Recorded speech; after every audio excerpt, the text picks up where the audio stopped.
নমস্কার প্রিয় দর্শক, মঙ্গলবার তৃতীয় মোদী সরকারের প্রথম পূর্ণাঙ্গ বাজেট পেশ করেছেন কেন্দ্রীয় অর্থমন্ত্রী নির্মলা সীতারমণ। ইতিমধ্যে তা নিয়ে বিতর্কের ঝড় উঠেছে রাজনৈতিক মহলে। কার্যত বঞ্চনার খাতায় ঠাঁই পেয়েছে বাংলা। তো চলুন এবারের বাজেটে কলকাতা মেট্রোর কপালে কতটা কি জুটল তাই নিয়ে আলোচনায় যাব আজকের এই ভিডিওটিতে। কিন্তু তার পূর্বে চটপট দেখে নেওয়া যাক আজকের ভিডিওটির সাথে অপর দুটি আপডেট কি রয়েছে। বাংলাদেশের সীমান্ত পথে আমদানি রপ্তানি চালু হলেও ঢাকা কলকাতা মৈত্রী এক্সপ্রেস বন্ধ। 4 দিন বন্ধ থাকার পর বৃহস্পতিবার পেট্রোপোল দিয়ে ভারত এবং বাংলাদেশের মধ্যে আমদানি রপ্তানি শুরু হলো, কিন্তু দুই দেশের মধ্যে যাতায়াতকারী মৈত্রী এক্সপ্রেস চালু হলো না।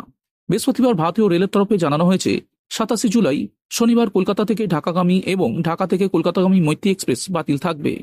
বাংলাদেশের তরফে এই বার্তা দেয়া হয়েছে।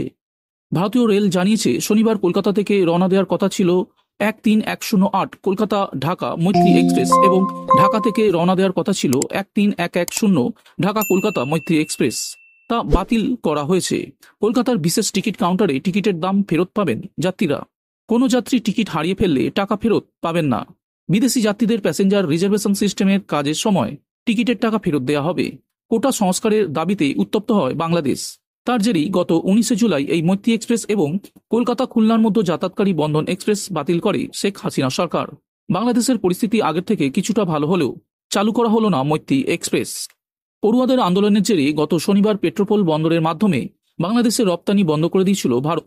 ধীরগতিতে হচ্ছিল পণ্য আমদানি। পেট্রোপোল প্রশাসনের তরফে জানানো হয়েছিল বাংলাদেশের ইন্টারনেট পরিষেবা বন্ধ।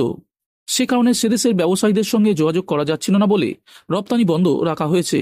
রপ্তানি বন্ধ করে দেওয়ার কারণে সীমান্তের এপারে লাইনে দাঁড়িয়ে পড়েছিল পণ্যবাহী গাড়ি।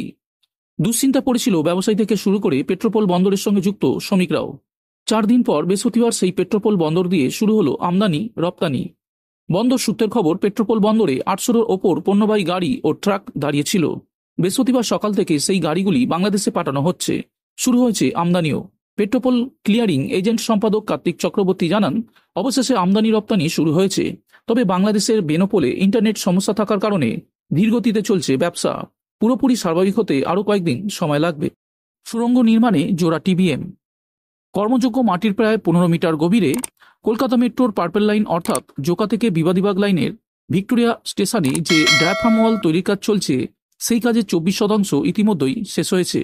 জোকা থেকে মাঝেরহাট পর্যন্ত অংশে মেট্রো চলাচল শুরু হওয়ার পরে শুধু ভিক্টোরিয়া স্টেশন নয়, লাইনের বিভিন্ন অংশেই কাজ দ্রুত গতিতে এগোচ্ছে। তার মধ্যে ভূগর্ভস্থ ভিক্টোরিয়া স্টেশনে ডায়াফ্রাম ওয়াল তৈরির অংশটি বিশেষ গুরুত্ব পেয়েছে নির্মাণকারীদের কাছে। মাঝেরহাট থেকে বিবাদীবাগ বাকি রয়েছে মাত্র 7.55 কিলোমিটার অংশের নির্মাণ কাজ। এর মধ্যে মাঝেরহাট থেকে মমিনপুর পর্যন্ত 2.55 কিলোমিটার পর্যন্ত অংশ এলিভেটেড এবং বাকি 5 কিলোমিটারের কাছাকাছি অংশ ভূগর্ভস্থ।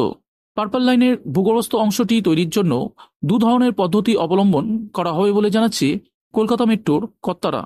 খিদিরপুর স্টেশন থেকে পার্কস্ট্রিট পর্যন্ত অংশে সুড়ঙ্গ টানেল বোরিং মেশিনের সাহায্যে তৈরি করা হবে। বাকি অংশের কাজ হবে কাট অ্যান্ড ফিল পদ্ধতিতে। এই কায়দাতেই 4 দশক আগে কলকাতা মেট্রোর সুড়ঙ্গ কাটা হয়েছিল। পার্পল লাইনের মমিনপুর স্টেশনটি তৈরি হচ্ছে ডায়মন্ড হারবার রোডের ওপরে, এখানকার মমিনপুর বাসস্টপের কাছেই। এরপরেই মেট্রো ট্র্যাক মাটির নিচে ঢুকে পড়বে। পরের স্টেশন খিদিরপুর তৈরি হবে সেন্ট থমাস স্কুলের বয়েজ গেটের ঠিক নিচে। মাটির নিচ দিয়ে সুড়ঙ্গ কাটার জন্য নির্মাণকারী সংস্থা স্কুল কম্পাউন্ডের মধ্যে তৈরি করছে স্যাপ। এই স্যাপ্ট দিয়েই মাটির নিচে নামিয়ে দেওয়া হবে 2টি টানেল বোরিং মেশিন। আপ ও ডাউন 2 লাইনের জোড়া সুড়ঙ্গ সেন্ট থমাস স্কুলের চৌহদ্দি পার্ক টালিনালার নিচ দিয়ে ময়দান পেরিয়ে চলে যাবে ভিক্টোরিয়া মেট্রো স্টেশন পর্যন্ত। সেখান থেকে বাঁদিকে ঘুরে সুড়ঙ্গ আসবে পার্কস্ট্রিটের দিকে। কলকাতা মেট্রো জানিয়েছে ভূগর্ভস্থ স্টেশন তৈরির সময় যাতে চারপাশ ধসে না পড়ে সেজন্য ডায়াফ্রাম ওয়াল তৈরি করা হয়। এই দেয়ালই স্টেশনকে স্থায়িত্ব দেবে। ভিক্টোরিয়া মেট্রো স্টেশনে যে ডায়াফ্রাম ওয়াল তৈরি করা হবে তার দৈর্ঘ্য হচ্ছে 709 মিটার। এখনো পর্যন্ত তা 170 মিটার পর্যন্ত তৈরি করা হয়েছে। ভিক্টোরিয়া মেট্রো স্টেশনটি 325 মিটার দীর্ঘ হবে। এই স্টেশন তৈরির ভার দেয়া হয়েছে রেল বিকাশ নিগম লিমিটেডকে। বন্ধুরা, এরপর আজকের ভিডিওর সর্বশেষ আপডেটটি হলো কলকাতার সামগ্রিক মেট্রো প্রকল্পে বাজেট বরাদ্দ কমালো মোদী সরকার। মঙ্গলবার তৃতীয় মোদী সরকারের প্রথম পূর্ণাঙ্গ বাজেট পেশ করেছেন কেন্দ্রীয় অর্থমন্ত্রী নির্মলা সীতারমণ। ইতিমধ্যেই তা নিয়ে বিতর্কের ঝড় উঠেছে রাজনৈতিক মহলে। ইস্ট ওয়েস্ট মেট্রো খাতে গত বছরের তুলনায় প্রায় 300 কোটি বাজেট বরাদ্দ বাড়লেও কলকাতার সামগ্রিক মেট্রো প্রকল্পে বাজেট বরাদ্দ কমেছে। উল্লেখ্য, দেশের একমাত্র কলকাতা মেট্রোই রেল মন্ত্রকের অধীনে, নগরায়ণ মন্ত্রকের অধীনে দেশের অন্যান্য মেট্রোগুলি। সাম্প্রতিক সময় কবি সুভাষ থেকে দক্ষিণেশ্বর রুটে পরিষেবা নিয়ে অসন্তুষ্ট সাধারণ মানুষ। বিদ্যুতের সমস্যায় মেট্রো দাঁড়িয়ে যাওয়ার ঘটনা আজকাল নিত্য নৈমিত্তিক হয়ে উঠেছে। দিন কয়েক আগে মহানায়ক উত্তম কুমার অর্থাৎ টালিগঞ্জ স্টেশনে পাওয়ার ট্রিপের কারণে ব্যাহত হয়েছিল মেট্রো পরিষেবা। পাশাপাশি পার্ক স্ট্রিট মেট্রো স্টেশনে জল ঢুকে নাজেহাল হতে হয়েছিল যাত্রীদের। সোমবার থেকে ময়দান মেট্রো স্টেশনও জল ঢোকার ঘটনাও ঘটেছে। নিত্যযাত্রীদের একাংশ বাজেট বরাদ্দ কম হওয়ার পেছনে রাজনৈতিক অভিসন্ধিকেই চিহ্নিত করছেন। বাংলা বিজেপি শাসিত নয় বলেই কি ভাগে কম পড়ল বরাদ্দ, প্রশ্ন তুলেছেন অনেকেই।